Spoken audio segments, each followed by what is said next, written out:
જય શ્રી કૃષ્ણ. સ્વાગત છે તમારું શ્રીકી લાઈફ ચેનલમાં. આજે આપણે ફરાળી ભેળ બનાવીએ. તો સૌ પ્રથમ આપણે બાફેલા બટેટા લેવાના છે, તેને આપણે આવી રીતના હાથેથી જ મિક્સ કરી લેશું.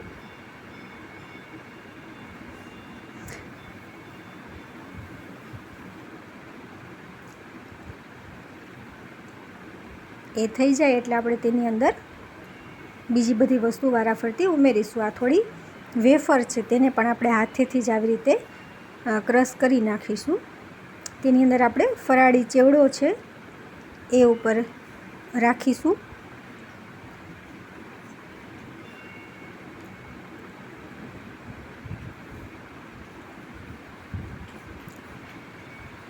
તેની અંદર આપણે થોડા ઝીણા સમારેલા ટમેટાં છે, થોડા ઝીણા સમારેલા મરચાં છે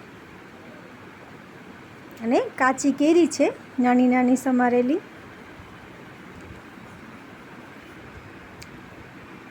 થોડું દાડમ આપણે એડ કરીશું. આની અંદર તમે લાલ મરચું પાવડર, નિમક, સંચળ, મરી એવી કોઈ વસ્તુ એડ કરવા ઈચ્છો તો કરી શકો છો. મેં અહીંયા નથી કર્યું કારણ કે બાળકોને થોડું તીખું લાગે એટલા માટે. અને આંબલીની ચટણી છે, તેની અંદર બધી જ વસ્તુનો સ્વાદ આવી જાય છે એટલે મેં અલગથી બીજું કાંઈ ઉમેર્યું નથી. આંબલીની ખાટી મીઠી ચટણી મેં ઘરે જ બનાવી છે અને આનાથી જ આ ભેળનો સ્વાદ ખૂબ જ સરસ આવે છે.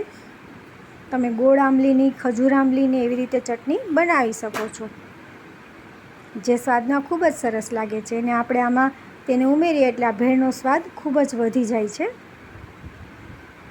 તો આવી રીતે થોડી જ વારમાં અને થોડી જ વસ્તુથી આપણી ફરાળી ભેળ બનીને તૈયાર થઈ જશે. તો તમે પણ ઘરે જરૂરથી બનાવજો ને આજની મારી આ રેસીપી કેવી લાગી એ પણ જણાવજો.